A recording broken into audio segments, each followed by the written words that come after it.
in the synagogues and on street corners so that others may see them. Amen, I say to you, they have received their reward. But when you pray, go to your inner room, close the door, and pray to your Father in secret. And your Father who sees in secret will repay you. When you fast, do not look gloomy like the hypocrites. They neglect their appearance so that they may appear to others to be fasting. Amen, I say to you, they have received their reward. But when you fast, anoint your head, wash your face, so that you may not appear to be fasting, except to your Father who is hidden. And your Father who sees what is hidden will repay you. My dear brothers and sisters, the Gospel of the Lord. Praise to you, Lord Jesus Christ.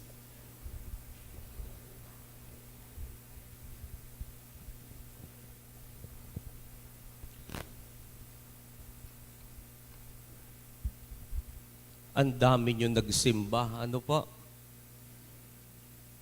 Ang suggestion ko kay Father Rick, tuwing linggo may abo. Ano? Para magsimba kayo lahat. My dear brothers and sisters, today we enter into the season of Lent, and we call today's celebration Ash Wednesday.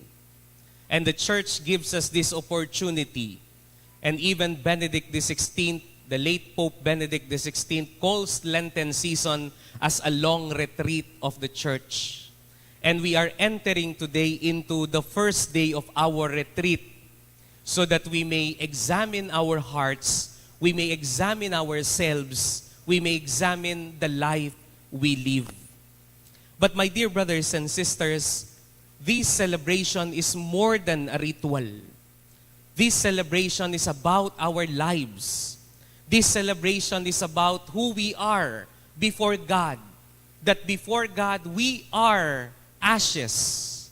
That is the first thing that we need to understand. That we are not holier than others. So let us begin our reflection today in this gospel reading by asking all of us, what are your addictions? What are your addictions? Many of us, my dear brothers and sisters, we think that we are free when we can do what we want.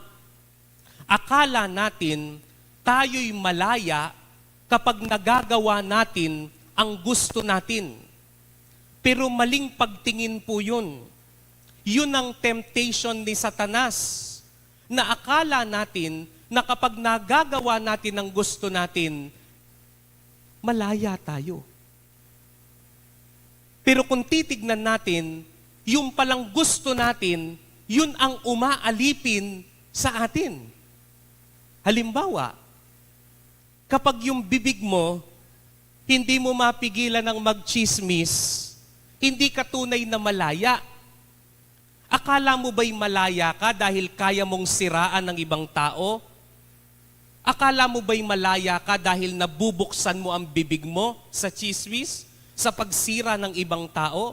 Kapag hindi mo mapigilan yan, hindi ka tunay na malaya. Ikaw ay alipin ng chismis. Uulitin ko ito sa atin lahat. Akala mo ba na akala mo kaya mong bilhin ang gusto mong kainin?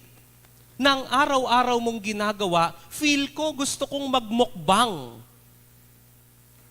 Feel ko gusto kong kumain ng masarap. Kaya ko naman. May pera ako. Pero alam mong masama sa iyong kalusugan, pero feel mo na kumain ng marami. Akala mo ba ikaw ay malaya? Hindi.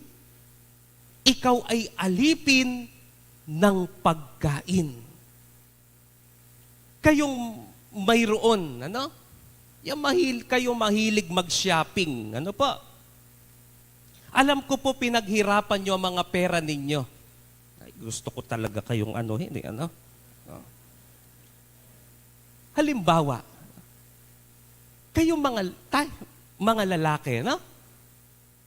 Ilang sapatos ang kailangan nyo?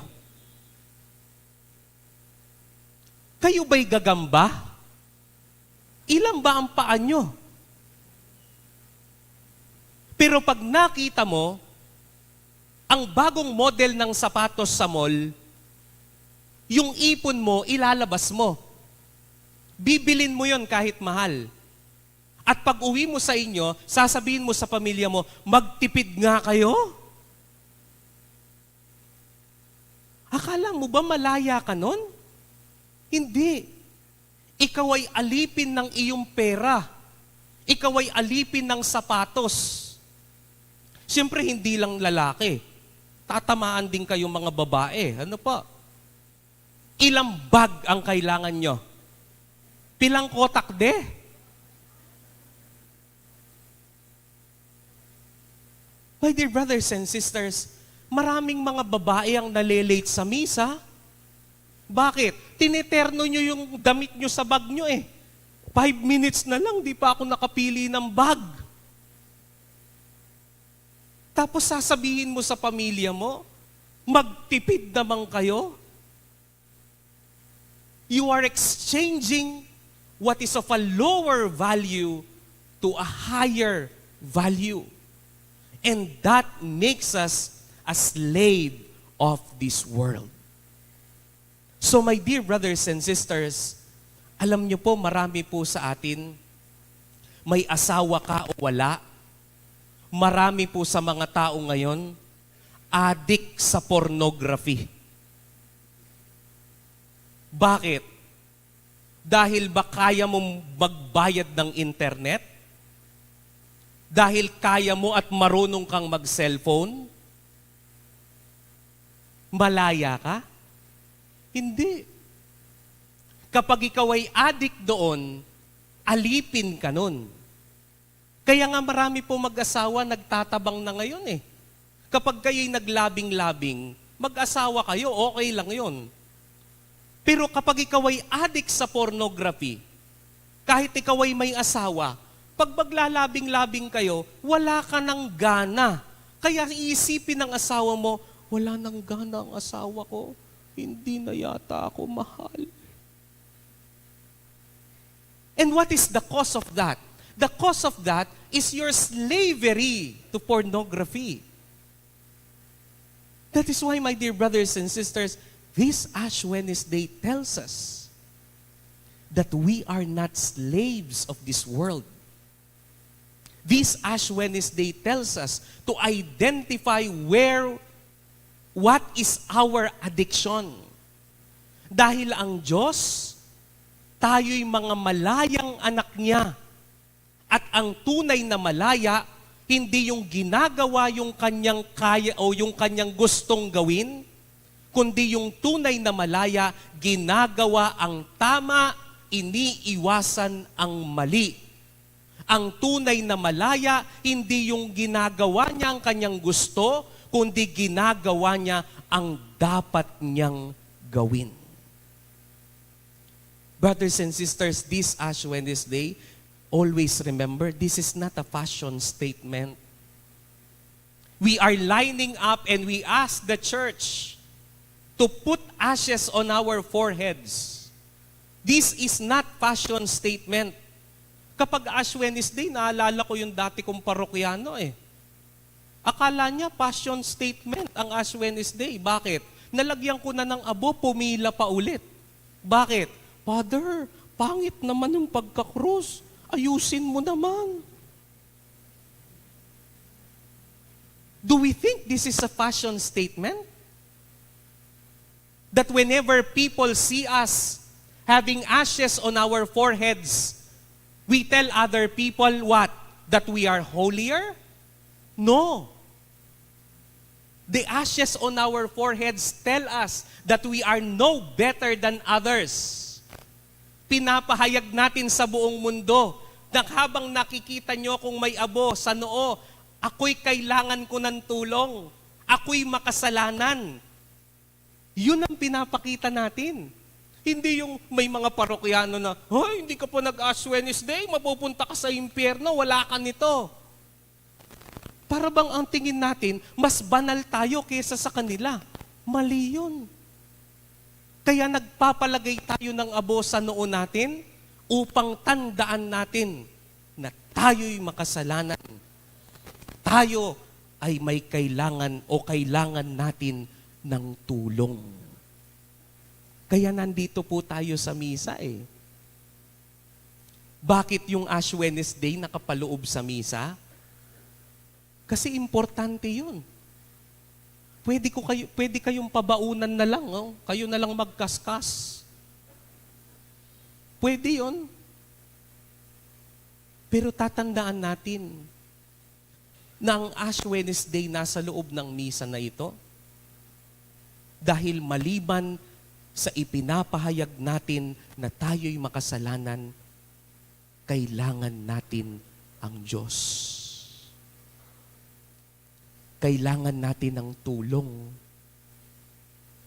na tayong lahat meron dapat baguhin sa puso natin. All of us need conversion. Kaya tatandaan niyo po ito. Kahit pumila kayo ng ilang beses sa abo, kahit lagyan ko ng abo ang buong pagmumukha ninyo, if there is no desire for conversion, if you cannot admit that you are sinful, if you cannot admit that you need help, walang kwenta ang abong hinahaplos natin sa ating mga noo. Kapag ganyan ang tingin mo, kaya nga pag merong kumpi sa halambayan, minsan sasabihin sa mga parokyano, lalong-lalo na tayong nagsiserve sa simbahan, ha? Sasabihin, nagkumpisal ka na ba? Uy, wala naman akong kasalanan. Yun ang malaking kasalanan. Ang pinakamalaking kasalanan na sinasabi mong wala kang kasalanan. Dahil sinasabi ni San Juan, whoever says that I don't have a sin is a liar. Tayong lahat. Yun ang pinapaalala sa atin ng abo. Yung kasalanan natin. Kaya nga ang Ebanghelyo, sinasabi sa atin, mag-fasting. Bakit? Ito'y disiplina. Ang iba sa atin, hindi natin siniseryoso ito eh. Fasting. Akala natin fast eating, ano? Minsan naman may mga taong, ay, Ash Wednesday ngayon, paborito ko pa man din itong murkon. Itatabi ko muna. Bukas ko na lang kakainin. Hindi fasting yon, hoarding ang tawag doon. Hindi ka sincere. Bakit ka nagfa-fasting? Dahil gustong ipakita sa iyo ng Diyos na hindi ka alipin ng pagkain. Na hindi ibig sabihin naaramdaman mo ito, magpapahulog ka doon. That is why there is detachment. And when you can detach yourself from this world, you can say that you are not a slave. Bakit tayo pinagdadasal ng Diyos? Prayer daw, sabi.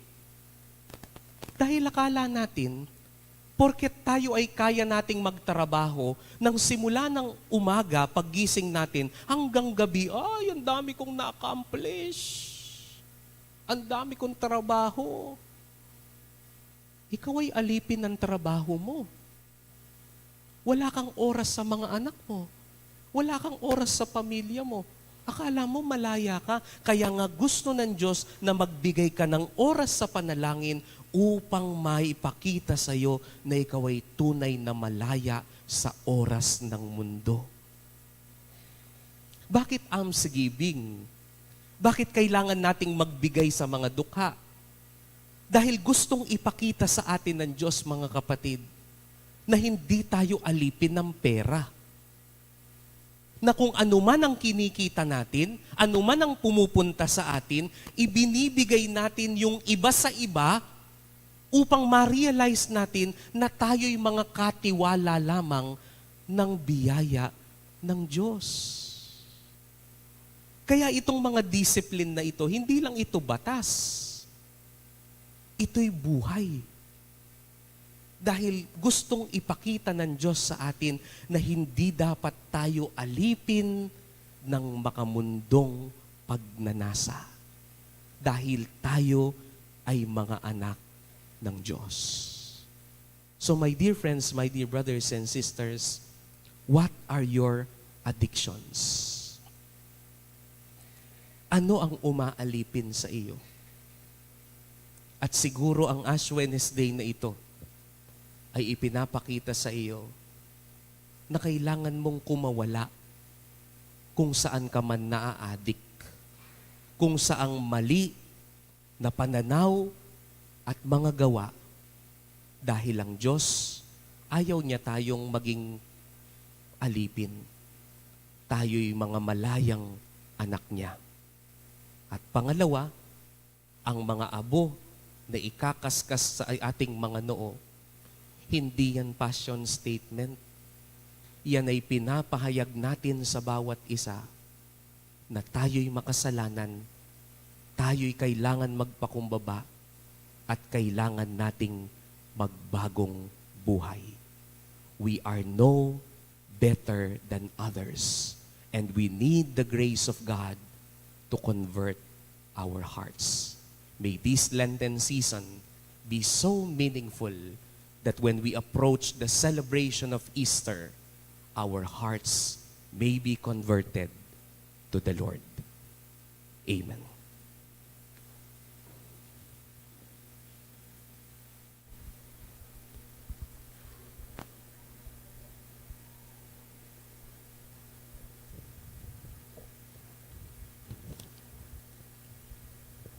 My dear brothers and sisters, let us humbly ask God our Father that He be pleased to bless with abundance of His grace these ashes which we will put on our heads in penitence. O God, who are moved by the acts of humility and respond with forgiveness to works of penance, lend your merciful ear to our prayers, and in your kindness pour out the grace of your blessing on these your servants who are marked with these ashes, that as they follow the Lenten observances, they may be worthy to come with minds made pure to the celebration of the Paschal mystery of your Son, through Christ our Lord. Amen.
Follow the way of your Son, to rise from its ashes, redeemed in the fire of your love.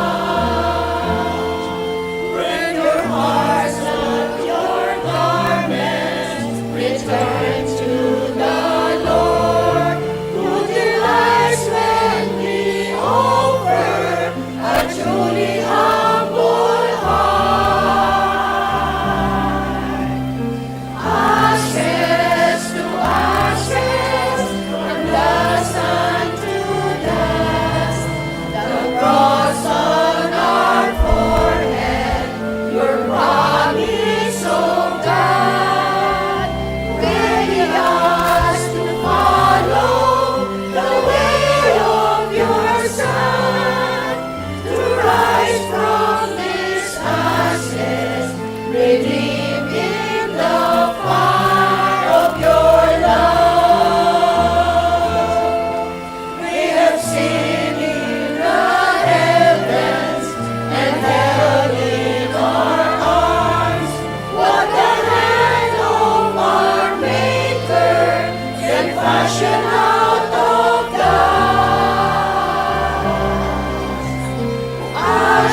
In humility, we bring to the Father our petitions and our prayers, asking for His Holy Spirit that He may be poured upon us so that we may have conversion of heart. For every petition, we pray, Father, reconcile us to your love. Father, reconcile us in your love. For the Church, grant Pope Leo, bishops, priests, deacons, and the lay faithful, repentant hearts, as we all begin the Lenten season, we pray. Father, reconcile us to your love. For all public servants, grant them hearts sensitive to your mercy and compassion, that they too may render merciful and compassionate service to their countrymen without the need for recognition, we pray. Father, reconcile us to your love. For all of us gathered today, may we reflect on our own human frailty and mortality and turn to the Lord for forgiveness and strength, we pray. Father, reconcile us to your love. For the rich, the powerful, and the famous, may they remember that all things pass away, and so love righteousness, walk humbly before the Lord, and be close to the poor and the needy, we pray. Father, reconcile us to your love. That we may take seriously our stewardship of creation and our care for the environment, especially through garbage segregation, its prompt collection, and the appropriate location of garbage sites far from public and residential areas, we pray. Father, reconcile us to your love. For our departed loved ones, may they join the communion of angels and saints who enjoy your heavenly glory in heaven, we pray. Father, reconcile us to your love. We pray in silence for our personal intentions. We pray. Father, reconcile us to your love. God our Father, we sincerely admit that we need your help. We ask you to convert our hearts so that we may be worthy to celebrate the passion of your Son, our Lord Jesus Christ, who lives and reigns forever and ever. Amen.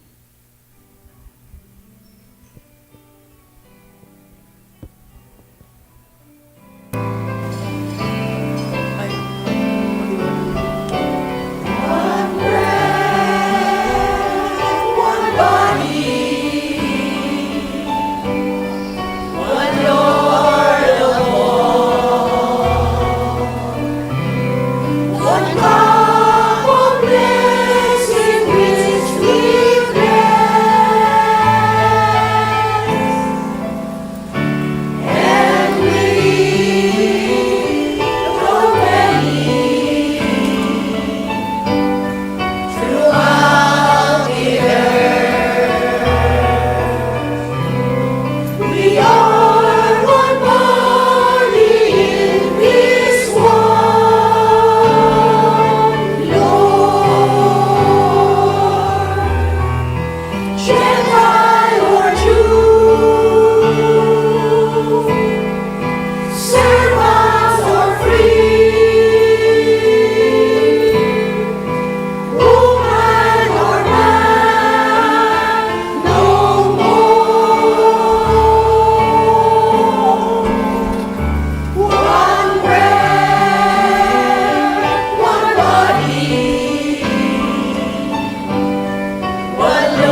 sisters, that my sacrifice and yours may be made acceptable to God, the Almighty Father.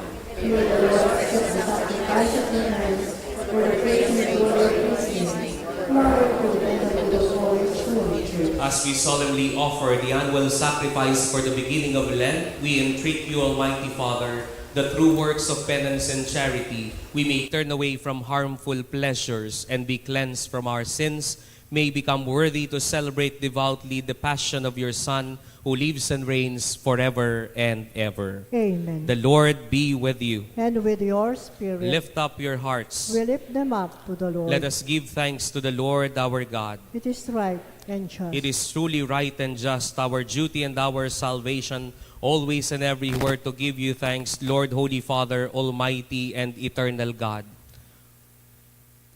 For you have given your children a sacred time for the renewing and purifying of their hearts, that freed from disordered affections, they may so deal with the things of this passing world as to hold rather to the things that eternally endure. And so with all the angels and saints we praise you, as without end we acclaim.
Father, you are holy indeed, the fountain of all holiness.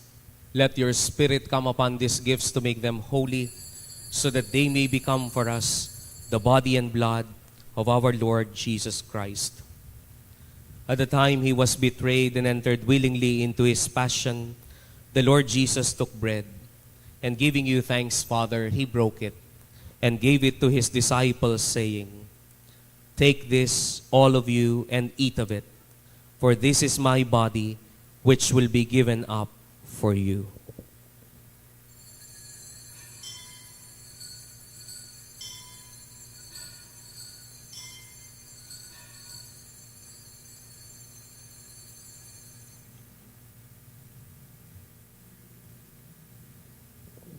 In a similar way, when supper was ended, the Lord Jesus took the chalice, and once more giving you thanks, Father, he gave the chalice to his disciples, saying, "Take this, all of you, and drink from it.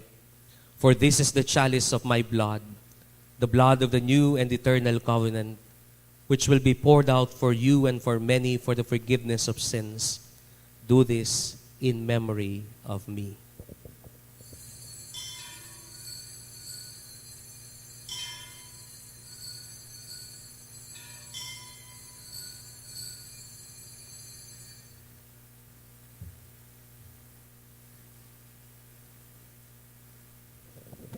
Let us now proclaim the mystery of faith.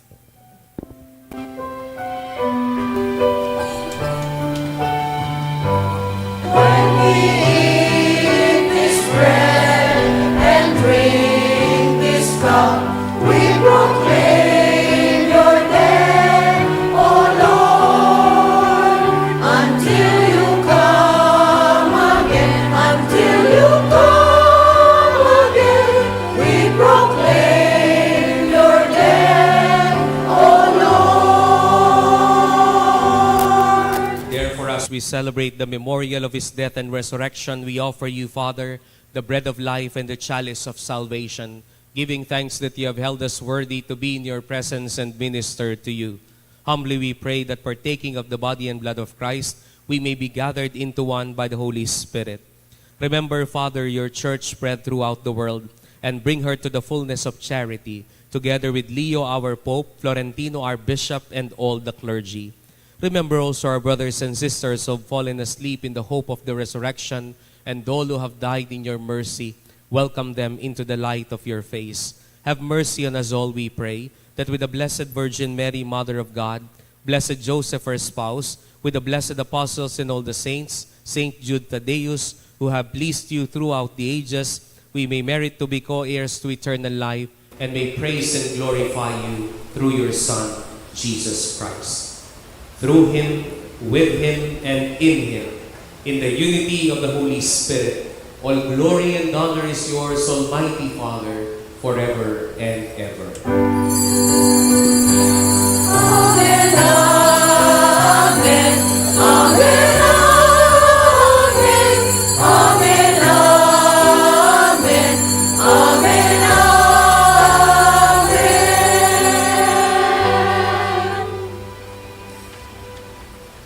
As children of our Heavenly Father, we now call on you in the words our Savior gave us.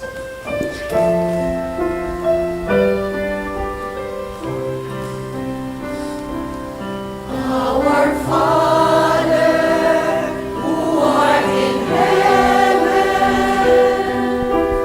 hallowed be thy name. Thy kingdom come, thy will be done, on earth as it is in heaven.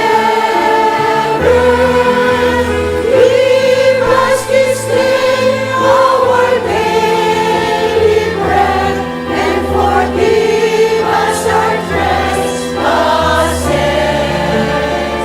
as we forgive those who trespass against us. And lead us not into temptation, but deliver us from evil.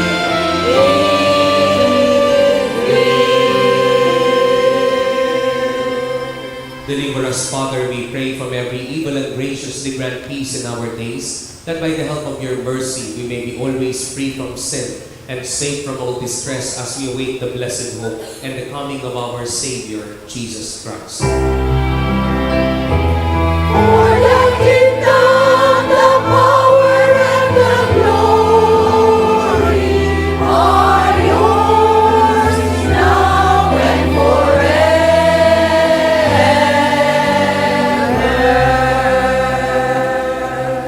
Lord Jesus Christ, who said to your apostles, "Peace I leave you, my peace I give you," look not on our sins, but on the faith of your church, and grant us the peace and the unity of your kingdom, where you live forever and ever.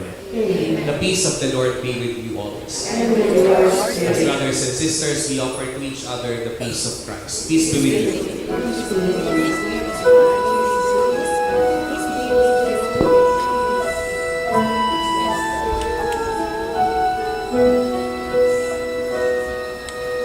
Lamb of God, you take away the sins of the world.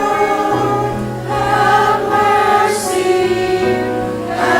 mercy on us.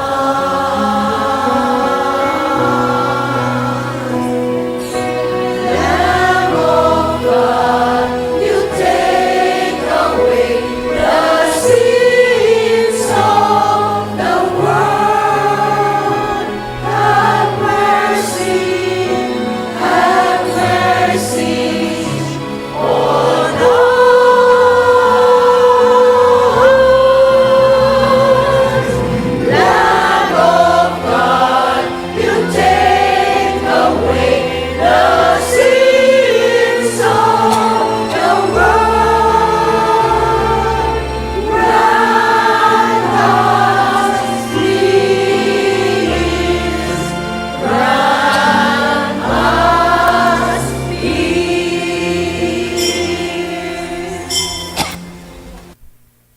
My dear brothers and sisters, behold our merciful God, the face of the Father's mercy, our Lord Jesus Christ, the Son of God and the Son of Mary, who takes away the sins of the world. Blessed are those called to the supper of the Lamb. Lord, I am not worthy that you should enter under my roof, but only say the word, and my soul shall be healed.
desire and I long to worship Thee.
A short announcement. Ash Wednesday begins the liturgical season of Lent. Ash Wednesday is a day of prayer, abstinence, fasting, and repentance. Ash Wednesday and Good Friday are days of fasting and abstinence. All Fridays of Lent are days of abstinence. Fasting means reducing one's intake of food, like eating 2 small meals together would not equal 1 full meal. Fasting is required from ages 18 to 60. Abstinence means refraining from eating meal. Fish is okay. Abstinence is required from age 14. Thank you.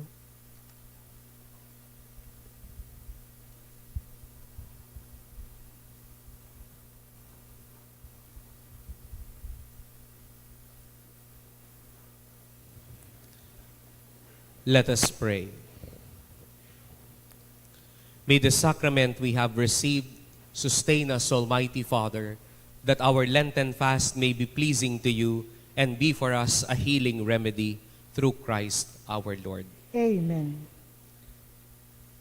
We are not slaves of this world. We need to experience how to be free. And being free means we are children of our Heavenly Father.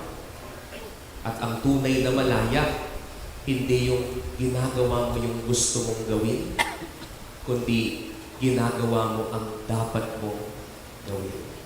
Nawa mga kapatid, ang Ash Wednesday na ito ay magpakilala na tayo hindi mga alipin ng mundo at tayo rin ay kailangan ng pagbabalik loob sa Diyos. Please bow your heads and pray for God's blessing. Pour out a spirit of compunction and repentance, O God, on those who bow before your majesty, and by your mercy, may they merit the rewards you promise to those who do penance through Christ our Lord. Amen. And may Almighty God bless you and your loved ones, the Father and the Son and the Holy Spirit. Amen. The Eucharist has been offered. Let us now go. We are not slaves of this world. Thanks be to God.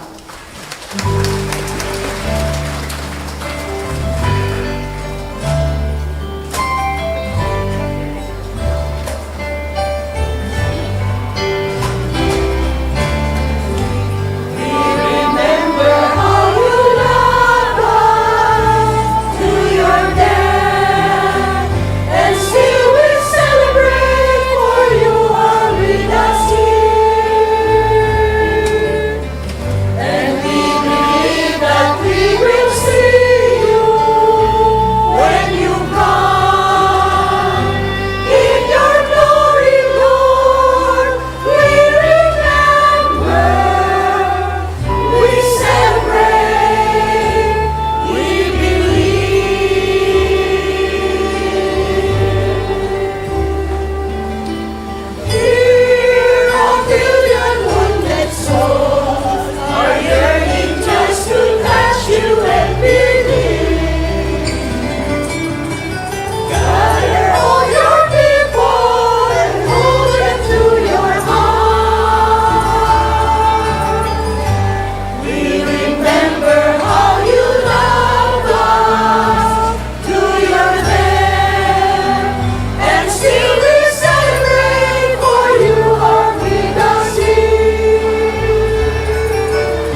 and may